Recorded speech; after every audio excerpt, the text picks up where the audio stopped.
Hey guys, and welcome back to the Renaissance Room podcast.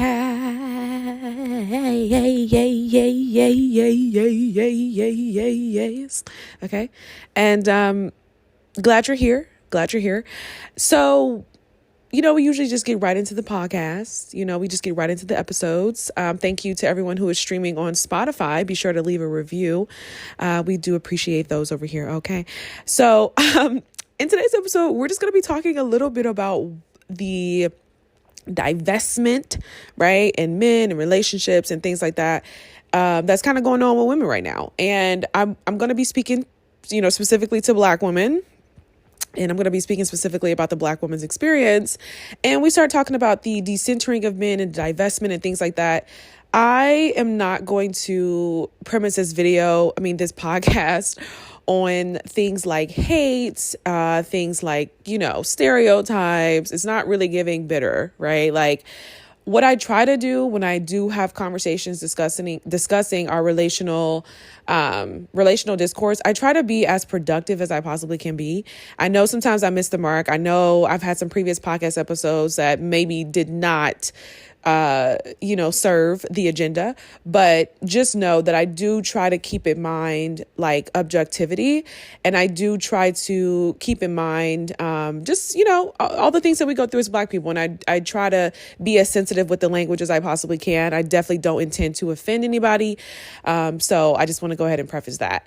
So I do think it's time for Black women to divest in this idea. Right? Notice I didn't say divest in men.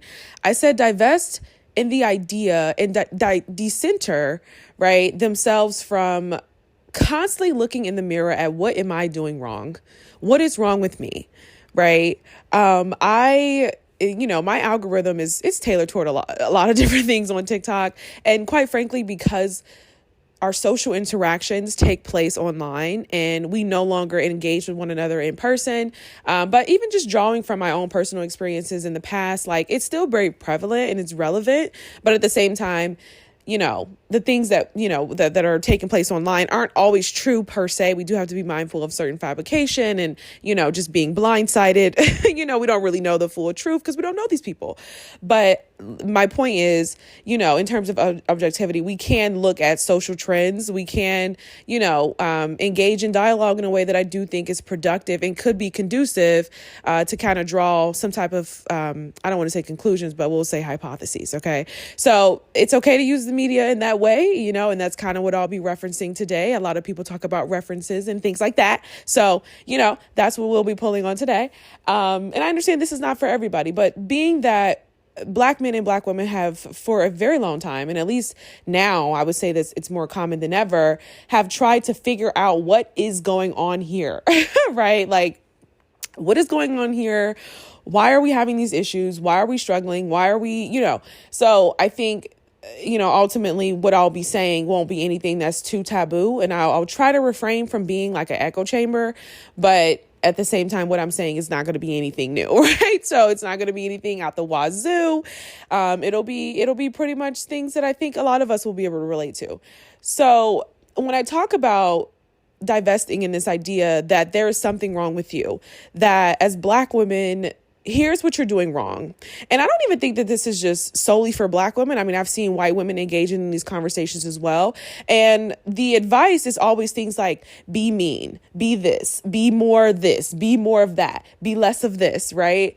And I just think that this is the premise of the quote in Sister Citizen, and this idea that Black women are born in a crooked room, right? Like, you are brought into environments as Black women and you are given ideals and you are given visions for things that only you can construct, right? It's not anything that's readily available. It's not anything that's necessarily tangible within your reality or in these so often impoverished environments, but it's something that you have to essentially bring into fruition. And you have to do it with your own might, with your own strength, through your own resources. And I just think that it is so incredibly exhausting. I grieve knowing that there are so many women, and I've seen this in my own life, but, just even online, so many women who are so depressed and so unhappy with their lives because of their lack of partnership. Now, I will say from my personal experience, having had dating experiences and things like that, I don't struggle with that because I've been chosen, right? Like, I know how empty it is, I mean, I'm just being honest, and I know that it's so much of the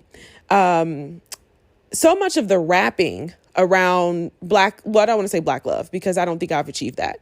But so much of the wrapping around relationships and, the possibility of the thing, right, is really the thing that's driving so many women into this manic state where you're constantly consuming content and you're constantly twiddling your fingers and, rummaging through your brain, trying to find reasons as to why you're single. And I talked about this a little bit and how, this mindset, I don't even want to call it desperation because I have so much compassion for Black women in terms of like the relational woes that we have to go through, right? Like, I talk about this a lot, white women, women of other races. Well, we'll just say white women because I'm not going to sit here and act like, I'm culturally engaged and everybody else, typically I'm around Black and white. So white women, in contrast, right? These women, when they're feeling maternal, when they're like, what, I'm ready to be a mother, you start feeling maternal, at least for me, it was around like 25. And they're like, I'm ready to partner. I'm ready to, work in my career. I'm ready to build. I'm ready to have a family. These women have options readily available, right? It's not such a taboo thing for them to go out and get married and find partners and start a family and, all those different things. And we can definitely talk about, the white picket fence and how generational wealth has contributed to that oftentimes. But even in more simpler circumstances, right? The simplicity of being, hey, we're in our 20s, we're finishing school or we're finishing whatever, we're working our jobs, we're going to work this apartment, we're going to work together and we're going to go ahead and move on, right? So we have to acknowledge that there are communal values that differ and it's a huge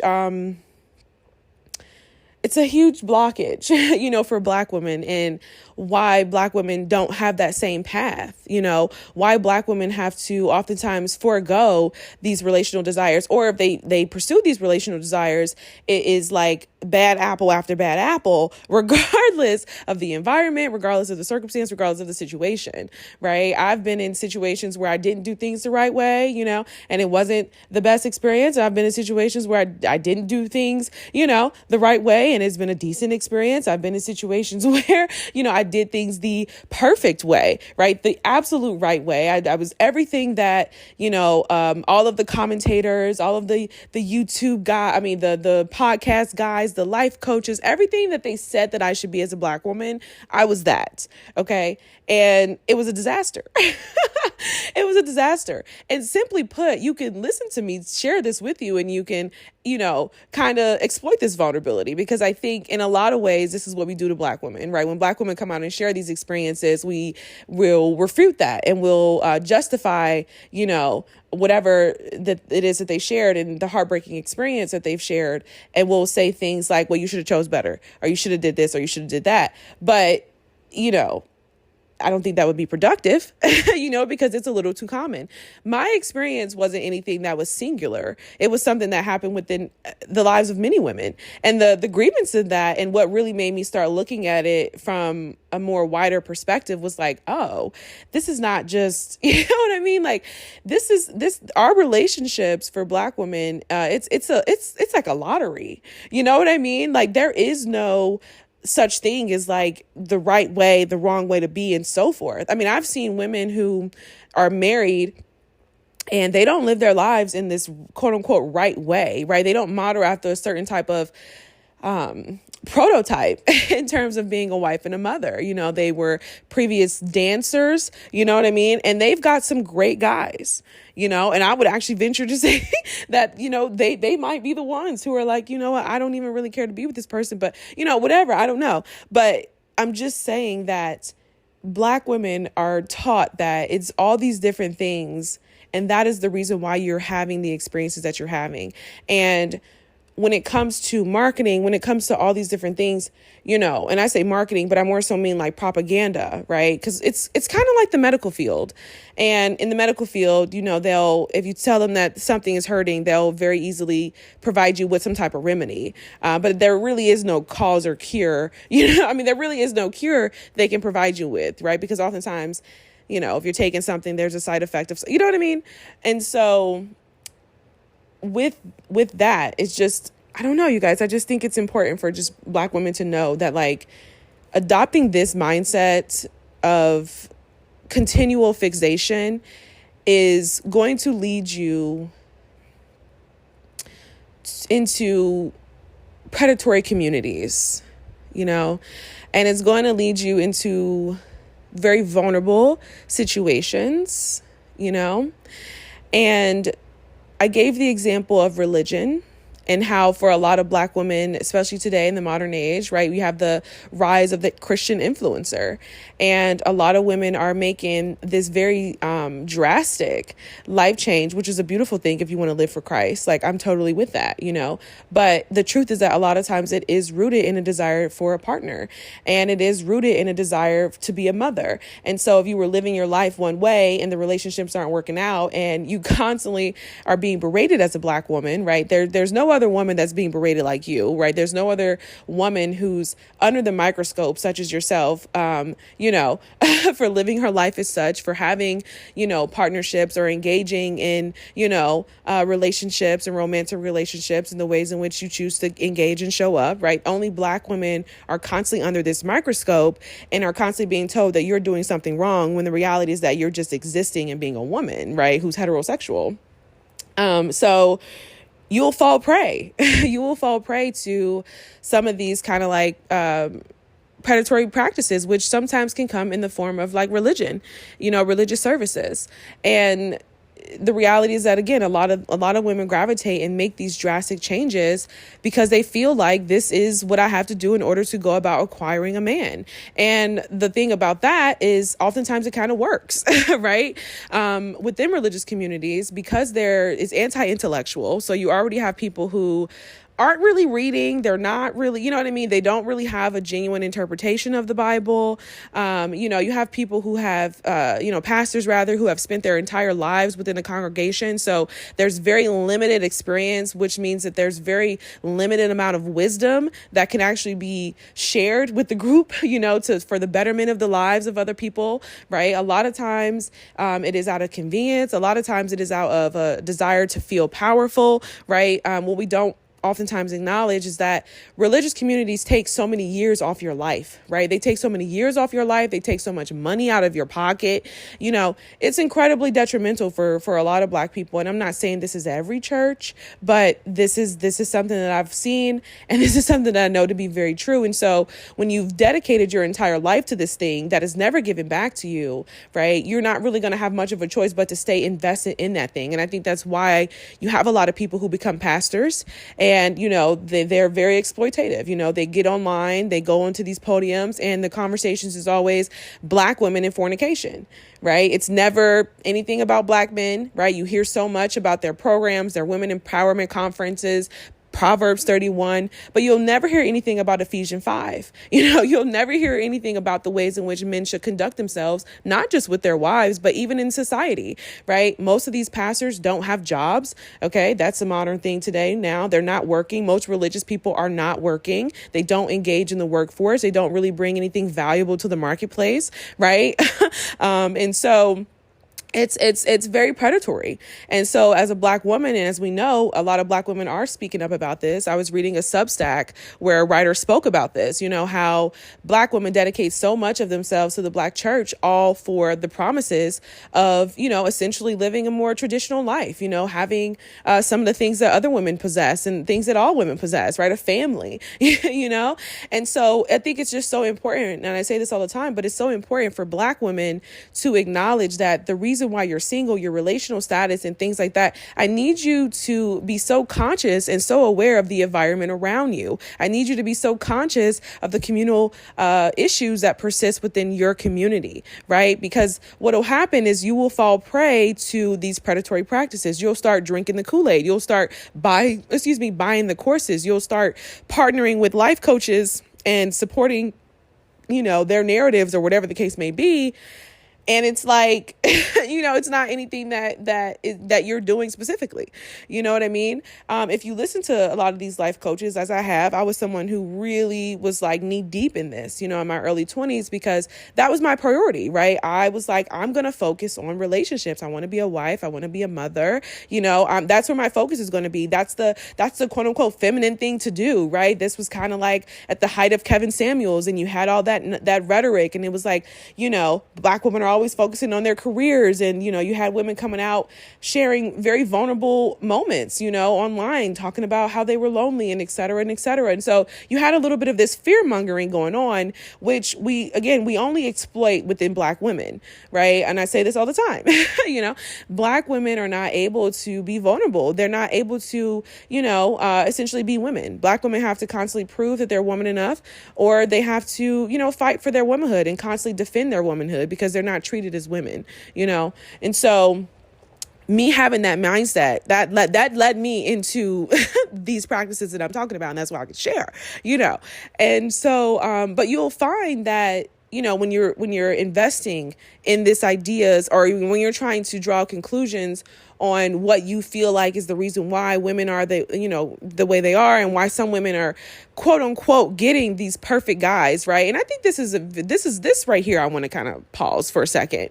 It is so important that you be in tune with your reality, right? Like I talked about here, from a journalistic standpoint, consuming content, and observing it in a way for like social interactions to kind of draw on some hypotheses for culture. That's one thing. But to go ahead and start making conclusions that there are women out here with perfect husbands who do everything for them, and you've never seen this with your own two eyes, that's where we have to draw the line, right? Because I do think that, again, like this is also one of those, I don't want to say predatory, but this is also one of those marketing things, right? Like, and it's not to say that it doesn't exist. I personally love celebrating Black women who are, in partnerships and who are in marriages with men who are treating them right and who are just great and all those things. Like, I have no problem buying into that fantasy, and I have no problem buying into the possibilities of that reality. But at the same time, I'm very grounded in what is going on around me and the experiences that the girlfriends that I'm having, the girlfriends that I've have had, my familial, the women in my, like, I'm very present to my reality as well as the women in my lives reality, the women that I've seen strangers in passing. I don't see that to be a reality. So, you know what I mean? So with that being said, I have to be able to engaged with this idea of like the perfect partner in a way that is healthy, right? I have to understand that much of this has to be some other factor outside of anything that I can control. You see what I'm saying? And I think that's how you can kind of constructively and critically look at representations of like Black love and marriage in a healthy way, so that you don't find yourself going off on the deep end. Because again, back to what I was saying, a lot of these, you're gonna wreck your brain. Nobody has the answers. Why? Because it's way too complicated for you to sit here and say, this is all that Black women need to do. It's way too complicated. You know what I mean? I just bought John Head's book. He talks about Black men and depression, right? Like, there are so many issues that persist within the Black community that are unspoken, and then you also have to take into consideration social media. Social media has been consistent, right? There's an African girl who has a show. It's a balloon pop show.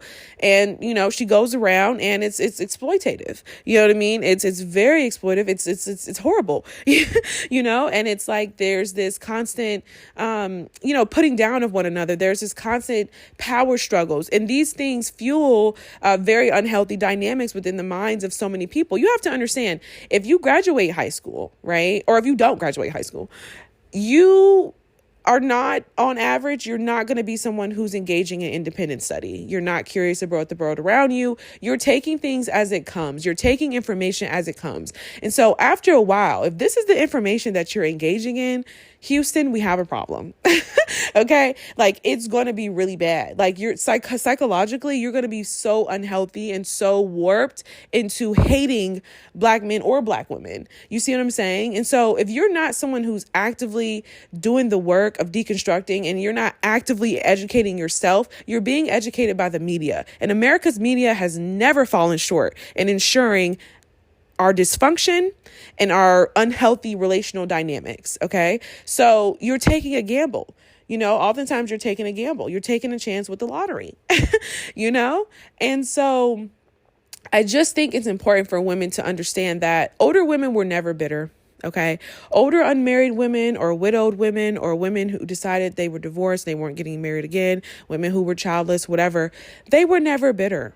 It's understanding that. I just bought, Are the Sisters All Right? I just bought that book, Are the Sisters All Right? And it talks about just, from the title, because in the, the description, because it's on the way.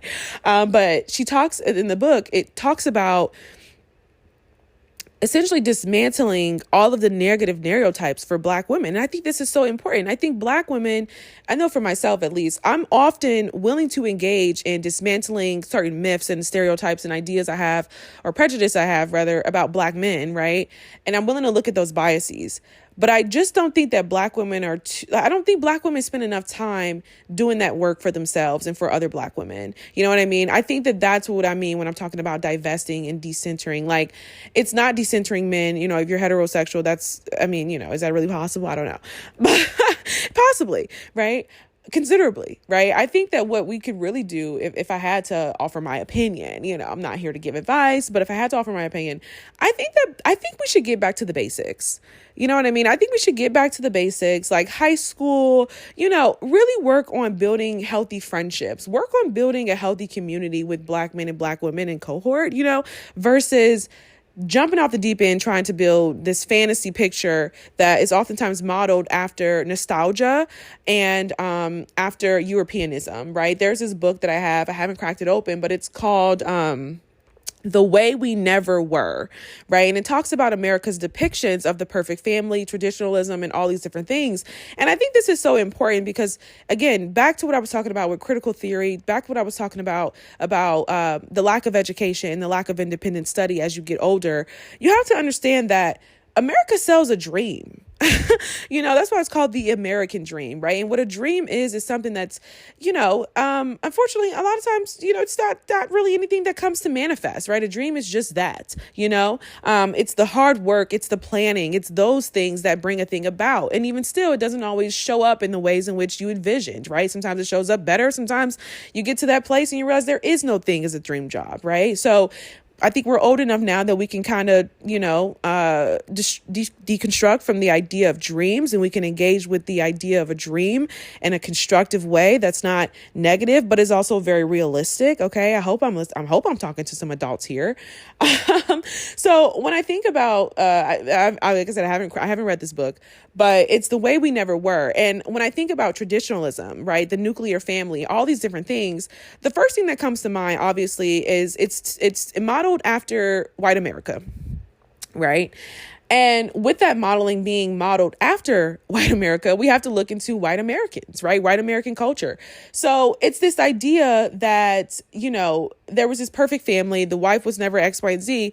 When the reality is that when you get when you study white culture, you understand that they are, the wealth gap is literally astronomical, right? What book was I just reading? Oh, I was just reading The White Bonus with Tracy McMillan. And she spoke about how, on average, Black Americans make $60,000 a year, where white Americans make $303,000 a year. Do you realize how insane that is? You see what I'm saying? So what you have is two people who are living two different realities. And from a place of nostalgia, you model after this traditionalism, but white women have always had help from their enslavers, right? Like from enslaved people, from Black people.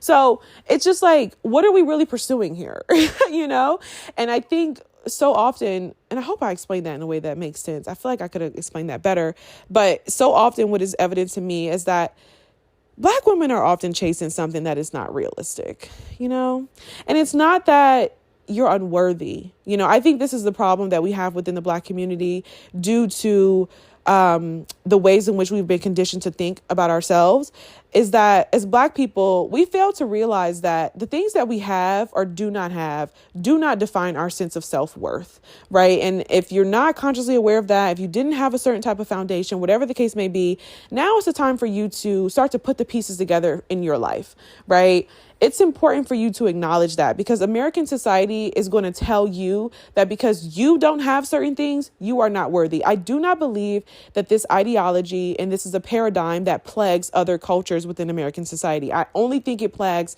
Black people. And that is why we do have the highest rate in regards to consumerism, right? And it's not even just in terms of materialism, but back to what I'm saying about this content, right? It's Black women who are being exploited by religious practices and institutions that are preying on the Black dollar, right? And even other dating coaches and, all these different things, these fields in which a lot of men were able to generate a pretty lucrative income from, you know what I mean? Or at least a sustainable one.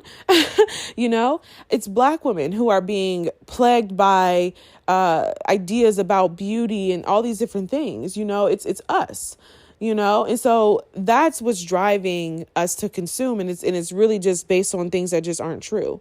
I just bought the Moynihan report. I'm waiting for that to come. Like, I've got some studies to do. I gotta do better. I know I can't keep coming on here with opinion, but I do. I've got some study that I got to do myself, but I just think it's important for you guys and for everyone to just know that, like, it's not you. It's not you. And it's sad because we're at a point now where I feel like it has been literally shoved in our faces so much so we can't even imagine living a very fruitful life outside of achieving this quote unquote American dream. And that's kind of what happens when billionaires, are at the helm of society, right? Things become more expensive, right? And so the luxury now is family. The luxury now is, community, right? These are the things that have been snuffed from us. And all they're going to do is continue to buy it back and sell us an idea of how we can go about acquiring that. But it's never really anything that would result in you actually acquiring that. It's just like, it's a lie.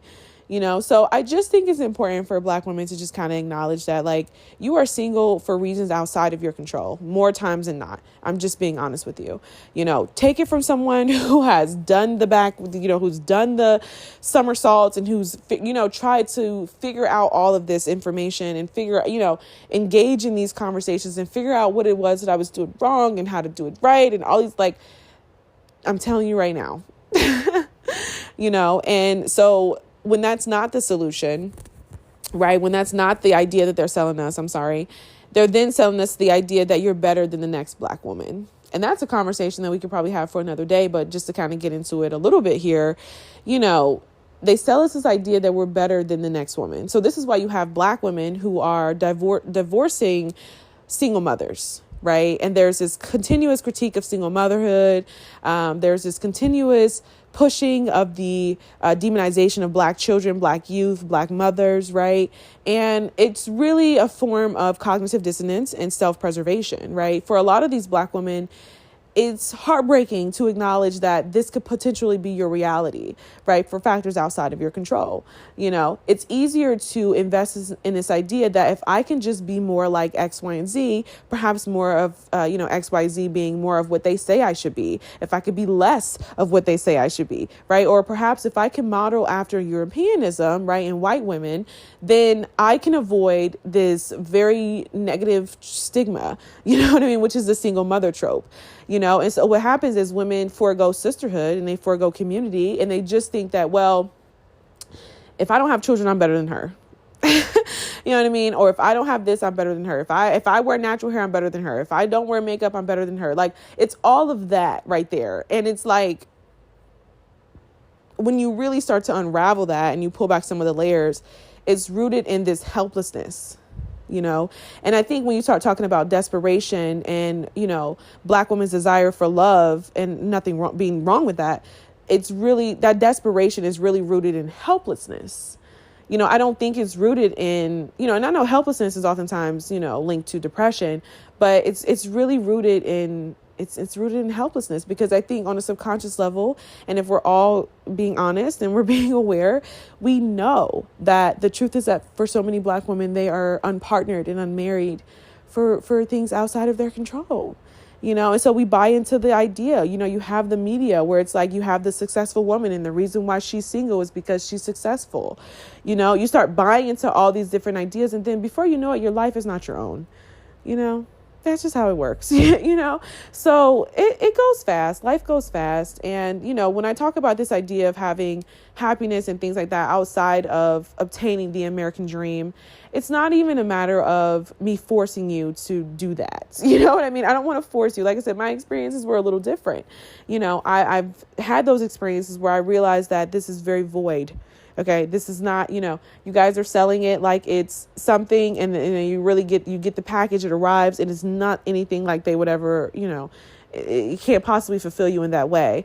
But I just think it's important to know that you are an individual, and that you can live a full life, and that you can be confident in yourself. You don't have to constantly be changing yourself and bending and molding and wielding to a certain type of aesthetic or a certain type of paradigm to go about acquiring the things that your heart desires. You have to really be honest with yourself again. And like I said, take a look at the environment in which you're in, right? Because again, so many of us are chasing fantasies. You're chasing depictions. There was a point in time where I remember people would come online and there was like Vine. And this was when Instagram filters were like super heavy, and this is when content was easy to discern whether or not something was just a parody or something was fake. You know what I mean?